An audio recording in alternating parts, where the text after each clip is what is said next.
آن ہے برکتوں کا مہینہ، یہ رمضان ہے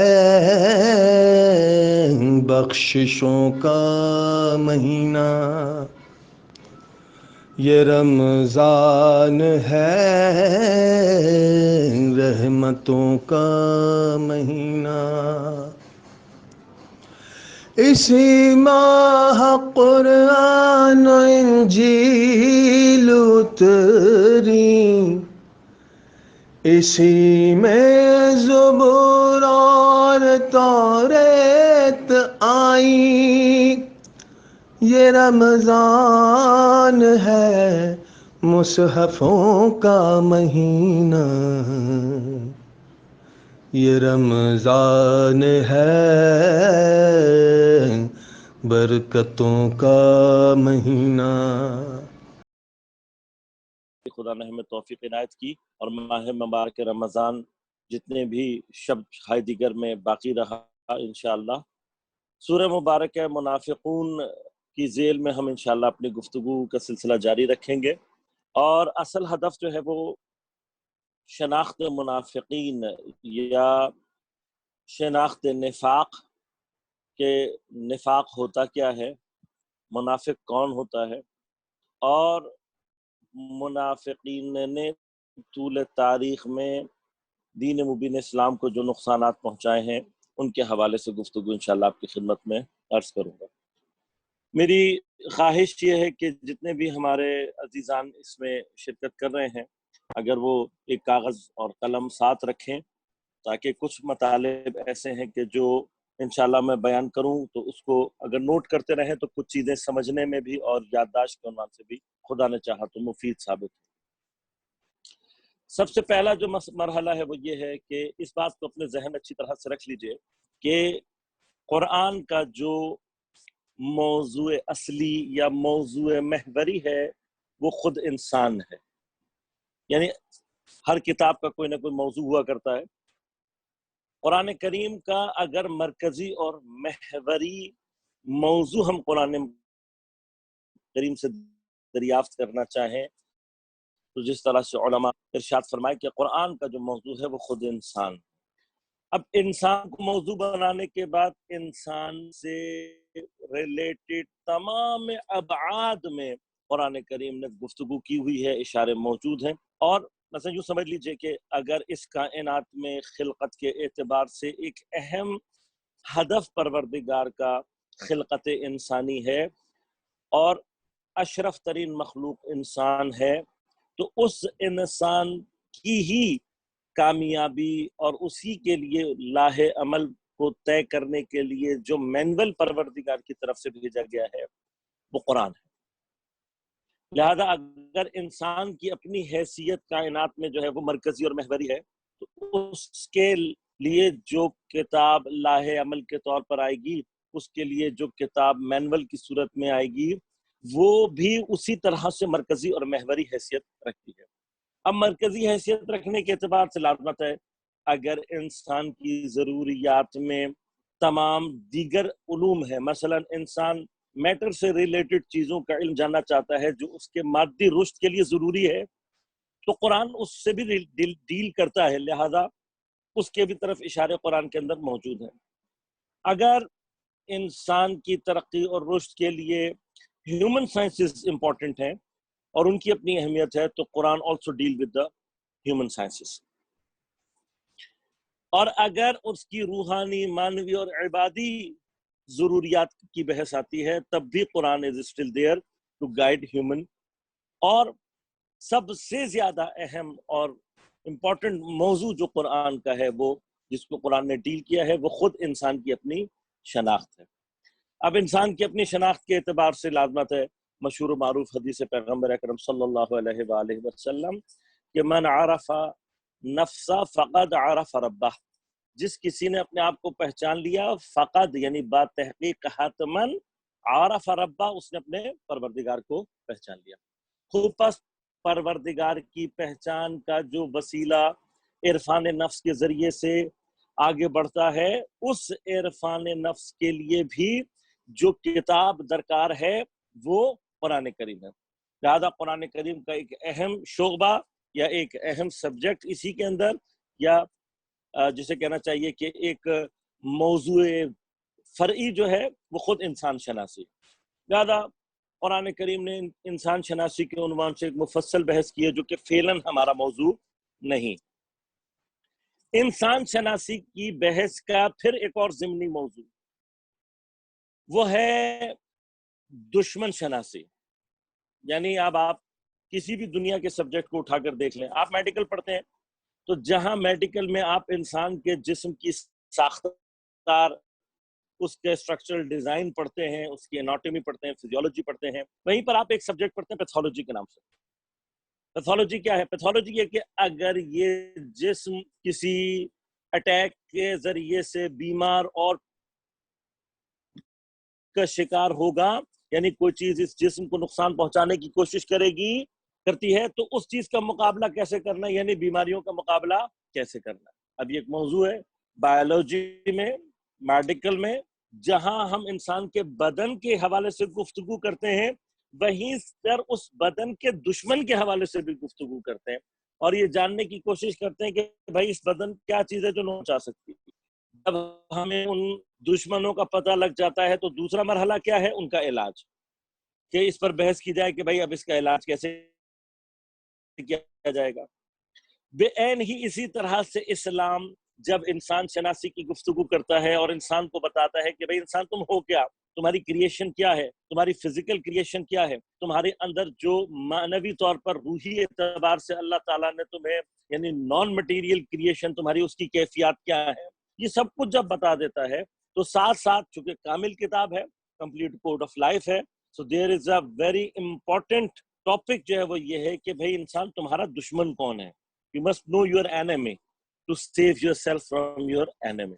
لہذا قرآن انسان کو اس کے فزیکل انیمی سے بھی بچاتا ہے اور اس کے حوالے سے مرض کے حوالے سے بھی گفتگو اور اشارات قرآن کریم میں موجود ہے، اور انسان کا معنوی اور روحی جو دشمن ہے اس کے حوالے سے بھی قرآن نے گفتگو کی ہے. اچھا، معاشرتی یعنی سوشل آپ کا انیمی ہوگا اس کو بھی قرآن نے ڈسکس کیا ہے، آپ کا جو سیاسی دشمن ہوگا اس سے بھی ڈسکس کیا ہے، آپ کا جو اکنامک انیمی ہوگا اس سے بھی ڈسکس کیا ہے. اگر آپ قرآن کا ڈیپلی مطالعہ کریں تو یو ول فائنڈ کہ ان ایوری اسفیئر اور every dimension of human life انسان کے رشد اور ترقی کی بھی بحث موجود ہے، اور اس رشد اور ترقی کی راہ میں جو چیز رکاوٹ بن سکتی ہے اس کو بھی قرآن کریم نے ڈسکس کیا ہے. اب ان دشمنوں میں کہ جو انسان کے دشمن ہیں، قرآن نے تقریباً 5 قسم کے جو ہے وہ دشمن گنوائے ہیں. ان میں سے ایک دشمن جو ہے وہ کفار ہیں. البتہ اگر میں اشد دشمنین سے بات کروں یعنی اشد عداوتن سے بات کروں تو مشرکین اور یہودیوں کو اللہ تعالیٰ نے ایک اس میں کھڑا کیا ہے. یعنی قرآن کریم کی آیت ہے کہ اپنے پیغمبر سے ارشاد فرماتا ہے پروردگار سورہ مبارکہ آل عمران میں لَتَجِدَنَّ أَشَدَّ النَّاسِ عَدَاوَةً لِلَّذِينَ آمَنُوا الْيَهُودَ وَالَّذِينَ أَشْرَكُوا. اے میرے حبیب تم حتماً لَتَجِدَنَّ، اس میں لفظ کے اندر 3 تاکیدیں موجود ہے. لام تاکید ہے، پھر نون تاکید ثقیلہ ہے، یعنی خفیفہ بھی نہیں ہے، ثقیلہ ہے. تو یہ تاکید ہے یعنی حتماً بالضرور ڈیفینیٹلی یو ول فائنڈ، کیا پاؤ گے تم؟ لَتَجِدَنَّ أَشَدَّ النَّاسِ عَدَاوَةً الَّذِينَ آمَنُوا، وہ لوگ جو ایمان لے کر آئے ان سے لوگوں کے درمیان میں بدترین دشمنی کرنے والا کس کو پاؤ گے؟ الْيَهُودَ وَالَّذِينَ أَشْرَكُوا، یہودیوں کو اور اب علامات ہے.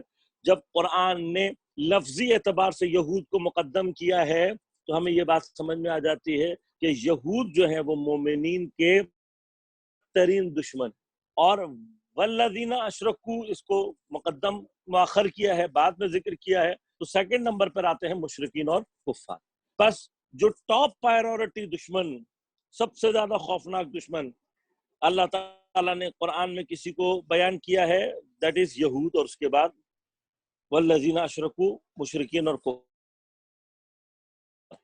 اب یقیناً آپ میں سے بہت سو کے ذہن میں ایک دم سے ایک بھوچال قسم کا اٹھا ہوگا اور ایک سوچ نے جنم لیا ہوگا کہ بھئی ہمارے حساب کتاب میں تو شیطان جو ہے وہ ہمارا سب سے بڑا دشمن ہے. شیطان کو یاد رکھیے گا، قرآن نے شیطان کو بڑا دشمن کے عنوان سے نہیں گنوایا ہے. شیطان کو دشمنی کے اعتبار سے عدو مبین کے طور پر گنوایا گیا. مبین کہتے ہیں روشن کھلے ہوئے کو. اگر دشمن کھل جائے، سامنے آ جائے، تو اس کی دشمنی اتنی خطرناک نہیں رہتی. جو دشمن چھپا ہوا ہوتا ہے وہ خطرناک ہوتا ہے زیادہ. اس اعتبار سے اب دیکھیں گفتگو کو غور کیجئے گا. اشد الناس عداوۃ للذین آمنوا والذین آمنوا الیہود والذین اشرکوا. اس آیت کی ذیل میں بھی یہودیوں میں سے بھی اب کون سا یہودی زیادہ خطرناک ہوگا؟ وہ جو کہ اسلام کا لبادہ اوڑھ کر اسلام کو نقصان پہنچانے کی کوشش کرے گا. بس آپ فرق دیکھیں، آپ ایک یہودی وہ ہے کہ جو یہودی بن کر اسلام کو نقصان پہنچا رہا ہے، ڈیفینیٹلی اس کا نقصان کم ہے. ایک مشرک اور کافر وہ ہے جو کہ مشرک اور کافر کے عنوان سے دین مبین کو نقصان پہنچا رہا ہے. لیکن انہی دونوں میں کہ اگر آپ ایسے دشمن کو کنسیڈر کریں کہ جو چھپ کر یعنی اسلام کا لبادہ اوڑھ کر اسلام کی شکل میں آ کر اسلام کو جو ہے وہ نقصان پہنچانے کی کوشش کرتا ہے، تو اگر آپ کسی بھی عاقل سے بات کریں گے تو وہ یہی کہے گا کہ یہ زیادہ خطرناک دشمن ہے. اب دیکھیے اسلام کی بڑی خوبصورت ٹیکنیک ہے یہ کہ یہودیوں کو بیان کیا دشمن اور مشرکین کو، ادھر سے شیطان کے بارے میں بھی بات کی. ہم یہ بات جانتے ہیں کہ جس کی دشمنی آشکار ہو جائے، جس کی دشمنی کھل جائے، وہ اتنا خطرناک دشمن نہیں رہتا. لہذا اس کنسیڈریشن کے ساتھ اب جب ہم دوبارہ سے ری ارینج کرتے ہیں چیزوں کو، تو پھر قرآن اور روایات کی روح سے بھی اور انسانی عقل کے اعتبار سے بھی جو دشمن سب سے ٹاپ پر آتا ہے وہ بیسیکلی ہے منافق. اب بیسیکلی مسئلہ کیا ہے منافق کا؟ مثلا اس طریقے مثلا اللہ تعالیٰ نے یہ کیوں نہیں کہا کہ لَتَجِدَنَّ أَشَدَّ النَّاسِ عَدَاوَةً لِلَّذِينَ آمَنُوا الْمُنَافِقُ، جبکہ منافقوں کے بارے میں پوری سورہ بھی موجود ہے، منافقوں کے حوالے سے پوری گفتگو بھی موجود ہے. تو اللہ تعالیٰ نے منافقوں کا نام یہاں پر اس طریقے سے لے کر کیوں نہیں لیا؟ اس کی وجہ یہ ہے کہ دیکھیے منافق جو ہوتا ہے نا، اس کا اپنا کوئی دین ایگزیکٹلی ہوتا نہیں ہے. منافقت is not exactly a religion. اب ہوتا یہ کہ وہ بظاہر میں تو اپنے آپ کو مسلمان شو کر رہا ہے، لیکن جو بھی اپنے آپ کو بظاہر مسلمان شو کرے گا، پیچھے تو یہ دیکھنا پڑے گا نا کہ اس کا ریشہ بیسیکلی کہاں سے رہا ہے. مطلب یہ کس ٹائپ کا منافق ہے؟ آیا یہ کوئی یہودی ہے جو کہ اسلام کی شکل اختیار کر کے اسلام کو نقصان پہنچا رہا ہے، یا مشرک ہے کہ جو اسلام کو نقصان پہنچا رہا ہے؟ اسی لیے غور کیجئے گا، ایک نقطہ دے رہا ہوں، اس پر بہت غور کیجئے گا کہ اگر آپ غور کیجئے گا، کیا میں نے کہا آپ سے غور کا نقطہ یہ کہ اگر قرآن یہ کہتا ہے کہ یہود اور مشرک اسلام کے اور مومنین کے بدترین دشمن ہیں، اشد الناس عداوۃ، تو میں آپ سے پوچھتا ہوں کہ اسلام پیغمبر اکرم صلی اللہ علیہ وآلہ وسلم کے اسلام لانے سے لے کر اب تک بدترین دشمنی کا اظہار کہاں ہوا ہے؟ ایک دوسری طرف بہترین مومنوں کی جماعت کہاں جمع ہوئی ہے؟ اب جب میں آپ سے یہ بات کروں گا آپ کا ذہن آٹومیٹیکلی کہاں پہنچے گا؟ کربلا. کربلا وہ جماعت، کیونکہ دیکھیں ہم نہیں کہہ رہے، امام حسین کہہ رہے ہیں کہ جیسے اصحاب مجھے ملے، نہ میرے نانا کو ملے، نہ میرے بابا کو ملے. اس کا مطلب یہ کہ امام حسین کے ساتھ جو افراد ہیں وہ سارے کے سارے کون ہیں؟ بہترین ہیں. اور خود امام حسین کون ہے؟ انا من الحسین، حسین منی و انا من الحسین. بس پیغمبر کے ریپرزنٹیٹیو امام حسین ہے، اور اصحاب کی جگہ پر آپ کے اصحاب اور آپ کے اصحاب پیغمبر کے اصحاب سے اور امام علی علیہ السلام کے اصحاب سے زیادہ بہتر اصحاب ہیں. تو پھر اس کا مطلب یہ ہوا کہ مومنین کی جو بہترین جماعت اب تک زمین پر، اب تک کی بات ہو رہی ہے، زمین پر اگر کہیں جمع ہوئی ہے تو وہ امام حسین اور آپ کے اصحاب ہیں. یہ الذین آمنو کا بہترین مصداق ہے. اور اشد الناس عداوۃ، لوگوں میں سے بدترین دشمنی کی بھی جو مثال ہے وہ انہی کے ساتھ پیش آئی ہے، وہ کربلا میں آئی ہے. اب سوال صرف یہ رہ گیا کہ جو کربلا میں امام حسین کے سامنے کھڑے ہوئے ہیں یہ تو بظاہر مسلمان ہے، اور یہی بنیادی طور پہ یاد رکھیے گا ہماری بنیادی جنگ ہی یہی ہے. ہم سے کہا جاتا ہے نا بعض اوقات یہ کہ یہ بحث ہے، انشاءاللہ میں آگے آپ کی خدمت میں عرض کروں گا، اس کو تفصیل سے عرض کروں گا. یہ جی مسلمان شیعہ جو ہے وہ صحابیوں کو برا بلا کہتا ہے، صحابہ کو برا بلا کہتا ہے، یہ تہمت ہے۔ اچھا بعض اوقات کیا ہوتا ہے، یہ سائیکولوجیکل گیمز ہے، آپ کسی جھوٹ کو شدت کے ساتھ بیان کرنا شروع کریں تو اس کے اوپر سچ کا گمان ہونے لگتا ہے، اور اگر آپ کسی حقیقت کا انکار کرنے لگ جائیں، ایک گفتگو ہے، ایک بحث ہے جو کہلاتی ہے بیہیویئر آف انڈیفرنس۔ اب بیہیویئر آف انڈیفرنس کے بارے میں جنہوں نے اکنامکس، ایم بی اے وغیرہ وغیرہ میں سے کچھ بھی پڑھا ہوا ہوگا، ان کو پتا ہے کہ انڈیفرنس نامی ایک چیز ہوتی ہے، انڈیفرنس کرو ہوتا ہے جو کہ کنزیومر بیہیویئر میں پڑھایا جاتا ہے، تو وہ تھوڑا بہت انڈیفرنس کے لفظ سے واقف ہوں گے۔ لیکن میں ان کو بھی بتا دوں کہ جس انڈیفرنس، بیہیویئر آف انڈیفرنس کی میں بات کر رہا ہوں، that is not economic behaviour, that is a psychological behaviour. Behaviour of indifference کیا ہے؟ بیہیویئر آف انڈیفرنس یہ ہے کہ آپ کے بارے میں اگر لوگ انڈیفرنٹ ہو جائیں، آپ کا وجود اپنا خطرے میں پڑ جائے گا۔ مثلا مثال ایک بات ہے کہ میں آپ کو کمرے میں بیٹھاؤں اور یہاں سے 20-25 لوگ آ کے کمرے میں ادھر ادھر ایسے چیزوں کو دیکھیں اور آپ کو ٹوٹلی اگنور کر دیں، تو تھوڑی دیر بعد آپ کو یہ خیال ہونے لگے گا کہ پتہ نہیں میں کمرے میں ہوں بھی یا نہیں۔ اب اسی کیفیت کو آپ شدید لیول پر لے جائیں، ایکسٹریم لیول پر لے جائیں کہ کہیں آپ کے ساتھ کچھ ایسا بہیو ہو تو آپ کو اپنا وجود خطرے میں لگنے لگتا ہے کہ بھائی میں ہوں بھی یا نہیں، ایسا نہ لگے ہو رہا ہو کہ میں سمجھ رہا ہوں کہ میں ہوں اور میں نہیں ہوں، وجود خطرے میں پڑ جاتا ہے۔ لہذا behaviour of indifference, behaviour of ignorance, یہ جو بیہیویئر یہ بڑا خوفناک ہے۔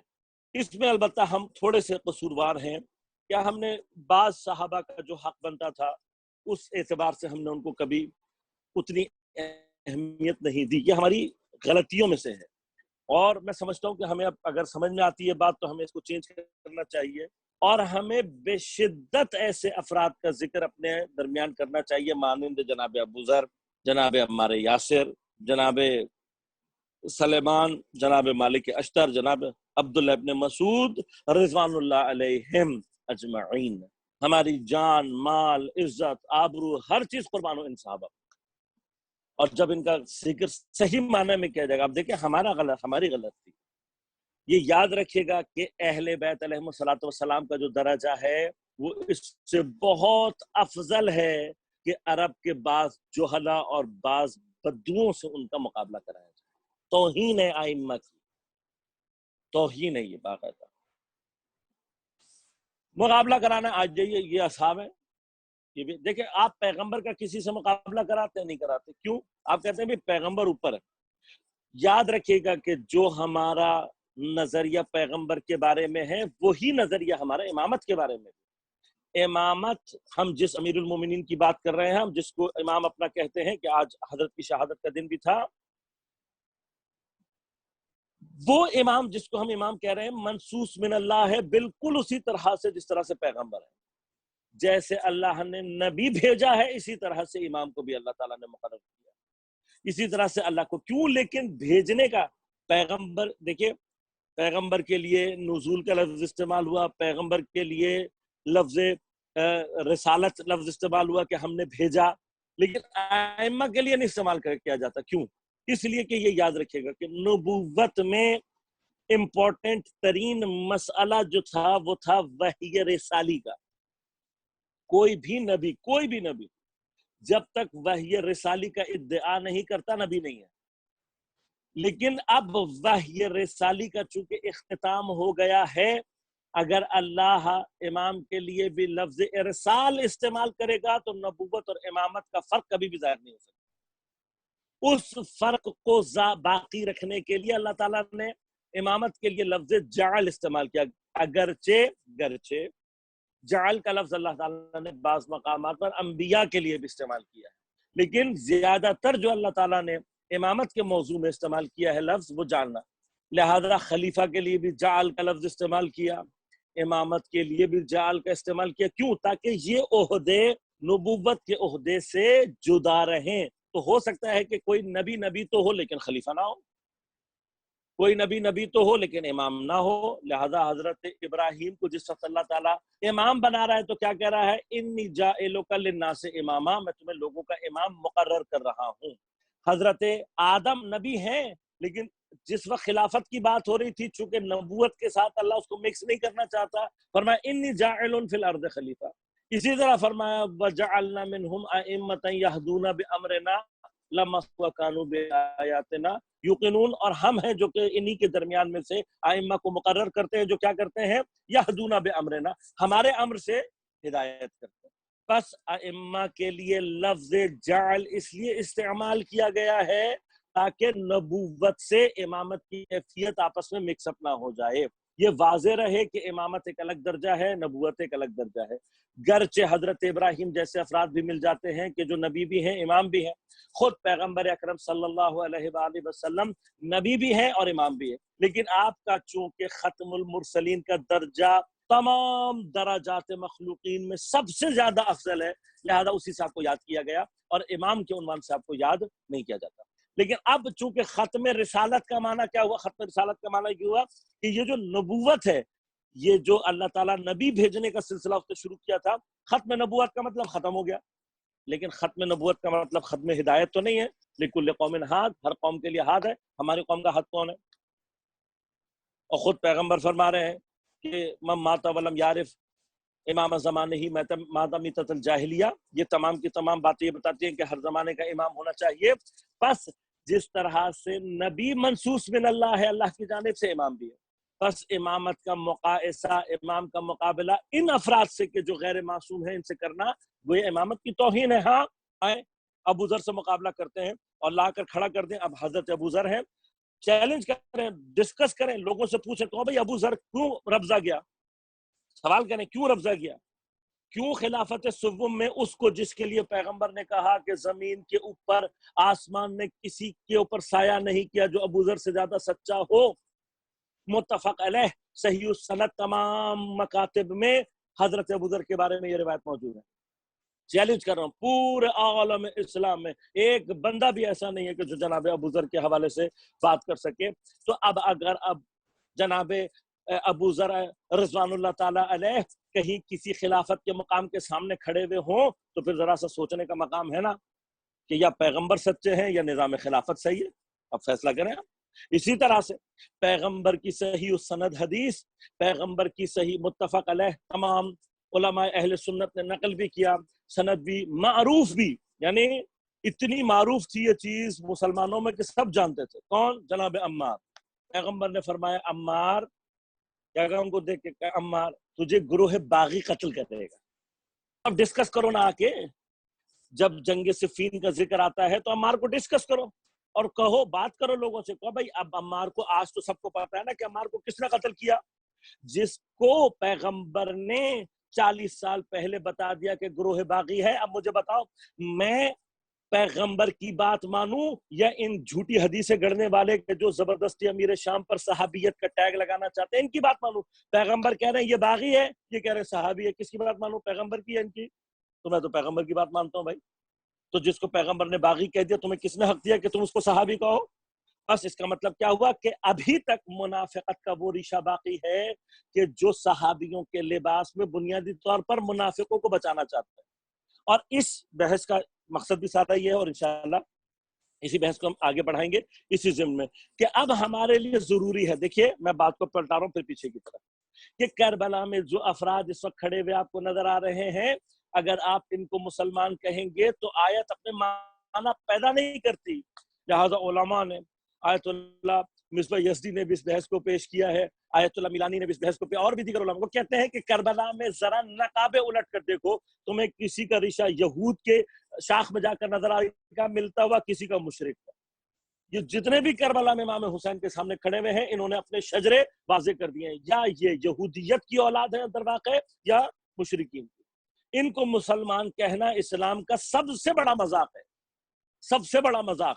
کربلا میں امام حسین کے مقابلے پہ کھڑے ہو جانا، جس کے بارے میں پیغمبر نے کہہ دیا حسین منی و انا من الحسین. اس کے بعد کسی کو بھی اگر آپ تصور کرتے ہیں کہ وہ جو ہے امام حسین کے مقابلے پہ کھڑا ہوا ہے تو حدیث کے مطابق گویا پیغمبر کے مقابلے میں کھڑا ہوا ہے. اب اگر آپ کی کوئی سائنس پیغمبر کے مقابلے میں کھڑے ہونے والے کو مسلمان کہہ سکتی ہے تو علی الاسلام سلام، ہمارا بھی سلام قبول کر لیں امام حسین کے ساتھ ساتھ. لہذا ضروری ہے عزیزان من تاریخ میں منافقت کے اس جریان کو، یہ جو ایک پورا سلسلہ جاری ہے حضرت نبی اکرم صلی اللہ علیہ وآلہ وسلم کے زمانے سے لے کر اب تک، اس سلسلے کو سمجھے بغیر اگر آپ نے یہ خیال رکھا ہوا ہے اور آپ نے یہ تصور کیا ہوا ہے کہ آپ اسلام کے مسائل کو سمجھنے اور درک کرنے کے قابل ہیں تو آپ دھوکے میں. لہٰذا ہماری کوئریز حل نہیں ہوتی. ہمیں سمجھ میں نہیں آتا کہ پیغمبر جو ہے وہ کیوں اپنے آخری زمانے میں اتنے لاچار ہو گئے، بیچارے ہو گئے کہ وہ اسامہ کا لشکر بھیجنا چاہ رہے ہیں، بیماری کے عالم میں مدینہ کے باہر تک جا رہے ہیں، لیکن لوگوں کو اطلاع، یعنی دیکھیں آپ لشکر کہاں ہے، یہ موبائل کا دور نہیں ہے بھیا، یہ انٹرنیٹ کا زمانہ نہیں، اب تو 5G بھی آنے والا ہے. یہ زمانہ پیغمبر کا زمانہ ہے کہ جس میں اگر لشکر چلا گیا ہے اور پیچھے اگر پیغمبر بیمار ہوتے ہیں تو خبر پہنچنے میں ٹائم لگے گا، مگر یہ کہ جاسوس پیغمبر کے ساتھ موجود ہے. جائیں ذرا صحیح بخاری اٹھا کر دیکھیں، صحیح بخاری کہہ رہی ہے کہ 2 خواتین نے جو ہے پیغمبر کی ان کو زبردستی کچھ ملایا، جس کے بعد پیغمبر کی حالت ٹھیک نہیں ہو سکی. تو پیغمبر کی شہادت کے اسباب تو کتابوں میں واضح طور پر سامنے موجود ہیں. تو وہ کون سا زمانہ ہے، وہ کون سے حالات ہیں کہ پیغمبر اگر کاغذ اور قلم مانگ لیں تو لوگ بدتمیزی اور توہین رسالت پر اتر آئے؟ توہین رسالت کرنے والوں سے کہو جاؤ پہلا جو توہین رسالت کا کیس ہوا پہلے اس کو سالو کرو. اگرچہ تمہیں کاغذ اور قلم دینا سمجھ میں نہیں آ رہا تھا تب بھی تمہارا طرز تخاطب توہین آمیز پیغمبر سے. لہذا پیغمبر اپنی زندگی کے جو آخری 2 ہفتے ہیں وہ نہایت مظلومیت میں گزار رہے ہیں. تو پتہ کریں نا کہ کیا ہے. اب جب تک آپ کو پیغمبر کی مظلومیت سمجھ میں نہیں آئے گی، آپ کو سقیفہ کے بعد امیر المومنین کی مظلومیت کبھی بھی سمجھ میں نہیں آئے گی.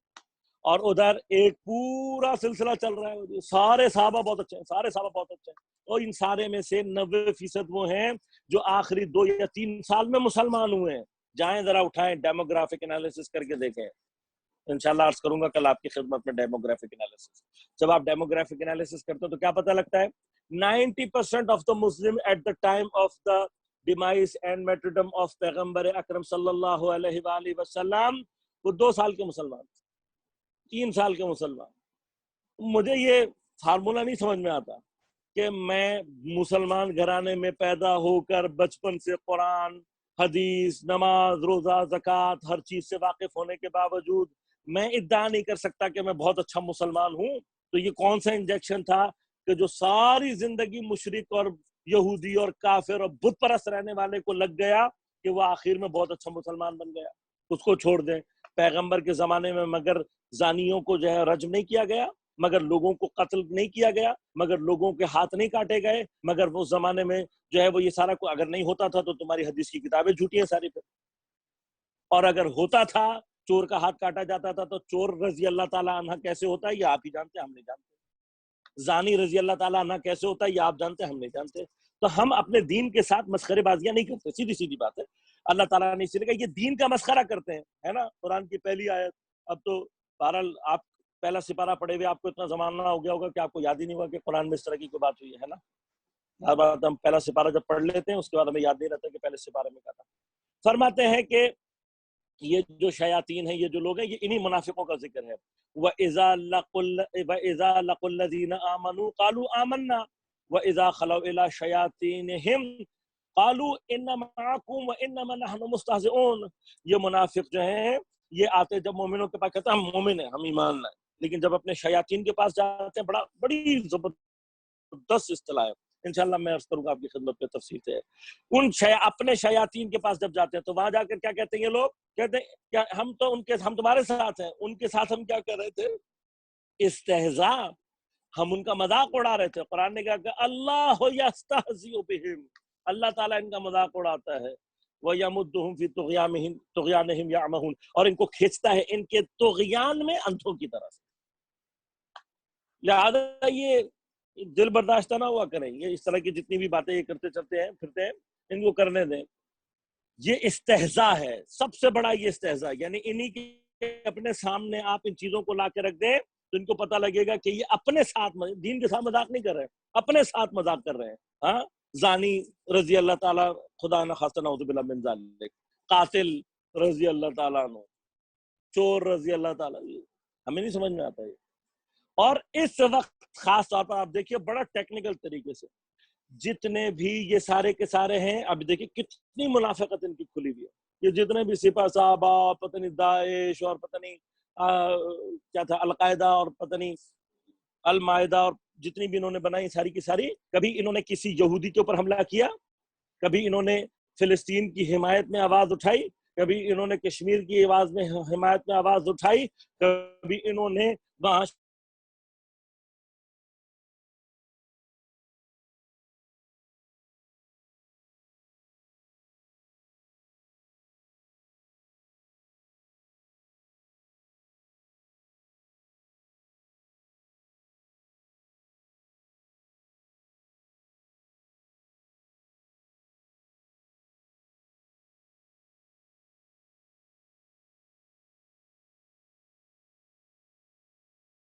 رکھنا ہے کہ پتہ نہیں میرا کوئی عمل ایسا نہ ہو جائے، انجام نہ دے دوں میں کوئی ایسا عمل کہ جو میری توبہ کو ضائع کر دے، میری توبہ کو ختم کر دے، کہیں میرے ساتھ کچھ میں ایسا کچھ اور نہ کر بیٹھوں کہ جو میرے سارے کے سارے عمل کو بالکل ہی ختم کر دے.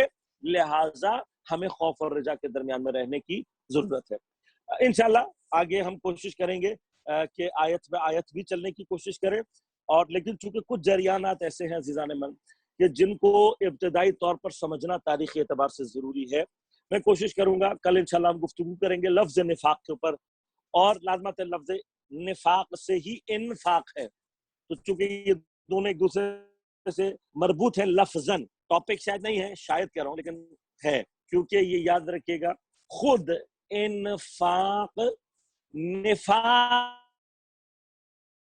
کو ختم کرنا کی ایک چیز ہے. یعنی میں خود اگر چاہتا ہوں کہ میرے اندر سے منافقت کی کیفیت ختم ہو، اور انشاءاللہ میں آیات اور روایات سے آپ کو آیات سے خاص طور پر ثابت بھی کروں گا کہ منافق ہمیشہ انفاق کے مقابلے پر آ کے کھڑا ہو. لہذا ایک طریقہ، ایک راہ اپنے اندر سے نفاق کی جڑوں کو ختم کرنا تا ان کے کہ میں منافق نہ ہو جاؤں، میں منافق نہ بن جاؤں. دیکھیں آپ علاج کریں نا، آپ کرونا پھیلا ہوا ہے، ٹھیک ہے نا، اب چاہے سازش ہی ہو، کیا کریں اب آخر نکلے گی تو لگوانی پڑے گی، ٹھیک ہے نا، مجبوری ہے، کیا کریں اب، سازش ہو یا نہ ہو، بندے کو کرونا ہو یا نہ ہو. یہاں پہ جن کو کرونا نہیں ہو رہا ان کی کیا نام ہے رپورٹیں بھی آ جاتی ہیں کہ یہ کرونا نہیں ہے، اس کے باوجود اس کو اسپتال میں زبردستی باندھ کے مار دیتے، تو کچھ پتہ نہیں ہے، ٹھیک ہے نا. تو اس کے باوجود بھی جب کرونے نکلیں گے تو پھر ویکسین لگانی پڑے گی. جب ویکسین لگے گی تو اب یہ جو ویکسینیشن کرائی جاتی ہے کس لیے کرائی جاتی ہے؟ حقیقی ویکسینیشن اس لیے کرائی جاتی ہے کہ اگر کہیں برائی کا ریشہ آپ کے اندر پیدا بھی ہو رہا ہو تو آپ کے اندر ڈیفنس سسٹم ہونا چاہیے. تو one of the defensive system to آپ روکنا چاہتے ہیں یا ٹو ایریڈیکیٹ جو ہے روٹس آف نفاق آپ اپنے اندر سے اگر ختم کرنا چاہتے ہیں تو وہ انفاق کے ذریعے سے ہے. اب نفاق کیا ہوتا ہے تھوڑا سا سمجھ میں آ جائے گا تو پھر انشاءاللہ انفاق سمجھ میں آئے گا، اور جب یہ دونوں چیزیں سمجھ میں آ جائیں گے انشاءاللہ تو ہم بحث کو آگے بڑھائیں گے. کوشش کریں گے کہ اس کو صرف اس جہت سے بحث نہ کریں کہ ہم ہماری انگلی، جیسے ہمارے استاد محترم فرمایا کرتے تو مجھے یہ بات بڑی اچھی لگتی تھی کہ ہم جب قرآن پڑھتے ہیں تو جہاں پر بھی قرآن جنت کی باتیں کرتا ہے، مومنین کی بات کرتا ہے، ہم کہتے ہیں یہ آیت ہمارے لیے، اور جہاں بھی اللہ تعالیٰ کفار کی باتیں کرتا ہے، منافقین کی باتیں کرتا ہے، عذاب کی باتیں کرتا ہے، ہم یہ سمجھتے ہیں یہ دوسروں کے لیے. تو ایسا نہیں ہے، غور کرنے کی ضرورت ہے. اگر ہم قرآن کے ایمان والوں کی واقعاً معیار پر اترتے ہیں تو ٹھیک ہے، تو ان کے لیے تو قرآن کہتا ہے کہ جب ان کے اوپر قرآن کی آیتیں تلاوت کی جاتی ہیں وجلت قلوبہم، ان کے جو دل ہیں وہ کانپتے ہیں. تو اگر آپ کا آیت پڑھتے ہوئے دل کانپ رہا ہے تو آپ مومن ہیں، اللہ تعالیٰ نے بتا دی، علامت موجود ہے. اور اگر دل کانپ نہیں رہا تو میں یہ نہیں کہتا کہ ہم منافق مومن نہیں ہیں.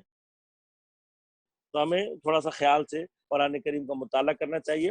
دعا کرتے ہیں کہ پروردگار اس ماہ مبارک رمضان کہ میں نے تھوڑا سا سلسلہ ایک دم سے شروع کیا گفتگو کا، گرچہ آج جو ہے وہ شہادت مظلومہ امیر المومنین علیہ الصلوۃ والسلام اور یقیناً تعزیت کا مقام بھی ہے، اور خصوصاً امام زمانہ علیہ الصلوۃ والسلام کی خدمت اقدس میں تسلیت پیش کرتے ہیں کہ یقیناً آج اس دل کے اوپر جو ہے وہ غم و حزن کی کیفیت بہت شدید ہوگی.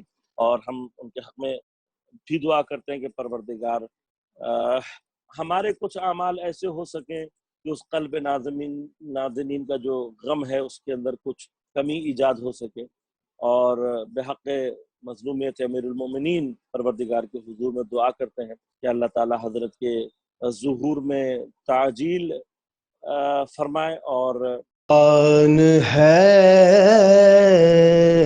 برکتوں کا مہینہ، یہ رمضان ہے بخششوں کا مہینہ، یہ رمضان ہے رحمتوں کا مہینہ، اسی ماہ قرآن و انجیل اتری، اسی میں زبور اور توریت آئی، یہ رمضان ہے مصحفوں کا مہینہ، یہ رمضان ہے برکتوں کا مہینہ۔